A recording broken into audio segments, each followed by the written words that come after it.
Hello everyone, welcome to my channel. কেমন আছো সবাই? আশা করছি সবাই ভালো আছো, আর আমিও ভালো আছি। আজকে চলে আসলাম আরও একটা নতুন ভিডিও নিয়ে। এখন বাজে সকাল 7টা, আর ভিডিওটা আমি এখন থেকেই শুরু করছি।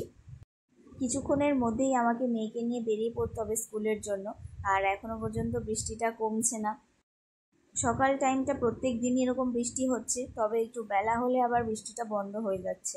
কিন্তু ওই একটাই অসুবিধা, মেয়েকে নিয়ে স্কুলে যাওয়ার। আজকে বৃষ্টিটা কম হচ্ছে, আজকে স্কুলে নিয়ে চলে এসেছি। মেয়েকে স্কুলে ঢুকিয়ে দিয়ে একটা জায়গায় ঘুরতে এসেছি আমরা, মানে সব গার্জিয়ানরা মিলে। মেয়ের স্কুলের সামনেই একটা আশ্রম আছে, তো সেটা এতদিন লক্ষ্য করিনি, তবে আজকে সেখানে এসেছি। সেরকম কোনো লোকজন দেখতে পাচ্ছি না। গেটের সামনে দারোয়ান কাকু দাঁড়িয়েছিল, তো ওনাকে জিজ্ঞাসা করেই ভেতরে ঢুকলাম। আর ভেতরের পরিবেশটা খুব সুন্দর, চারিদিকে গাছপালা ভর্তি, ফুলের গাছ, ফলের গাছ ভর্তি। দেখো পুরো গাছ ভর্তি। আবার একটা মন্দির রয়েছে, তবে মন্দিরটা আশ্রমে ঢুকে অনেকটা হেঁটে আসতে তারপরেই। বাইরে থেকে এই মন্দিরটা দেখা যায় না, মানে রাস্তা থেকে দেখা যায় না।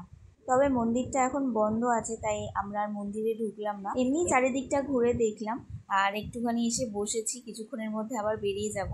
তবে সারা আশ্রমটা গাছপালা ভর্তি, আর গাছগুলো খুব বড় বড় আর মোটা মোটা গাছ, দেখে মনে হচ্ছে অনেক পুরানো গাছ। তো যাই হোক, এখন চলে এসেছি বাড়িতে, আর সবজি কাটতে বসে গেছি, রান্না করব। আজকে মেয়ের স্কুল তাড়াতাড়ি ছুটি হয়ে গেছে বৃষ্টির জন্য।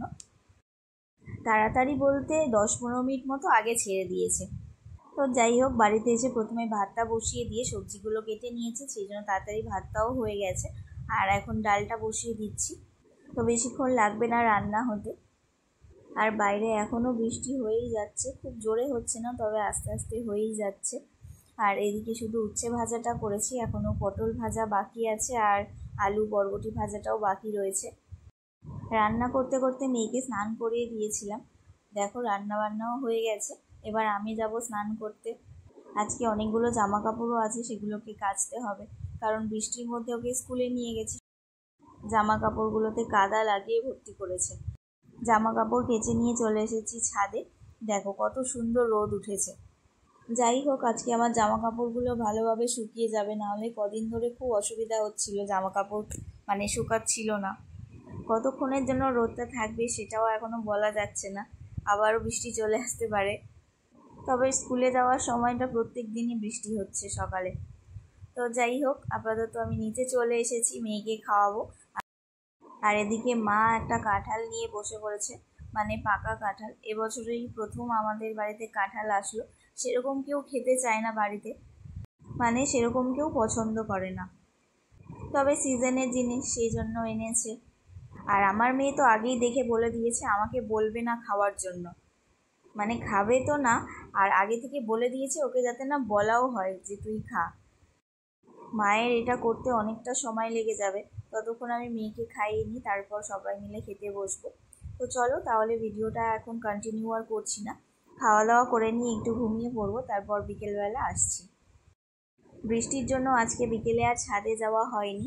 মেয়ের প্রজেক্ট করতে বসেছি, আমি না, মানে ওর পাপা করে দিয়েছে আর কি। এগুলো হচ্ছে ছুটির কাজ। ছুটির মধ্যে হয়নি, 1 মাস স্কুল ছুটি ছিল। স্কুল খোলার পর যেদিন জমা নেবে তার আগের দিন হচ্ছে। ফ্রুটস, ভেজিটেবলস আর কালার্স এগুলো দিয়েছিল, এগুলো প্রিন্ট আউট করে আনলো, তারপর হচ্ছে করলো সবে আজকে, কালকেই জমা নেবে। আর চলো তাহলে ভিডিওটা আজকে এখানেই শেষ করছি। ভিডিওটা কেমন লাগলো কমেন্ট করে জানিও, ভালো লাগলে একটা লাইক করে দিও। চলো তবে আজকের মতো টাটা, সবাই ভালো থেকো আর সুস্থ থেকো।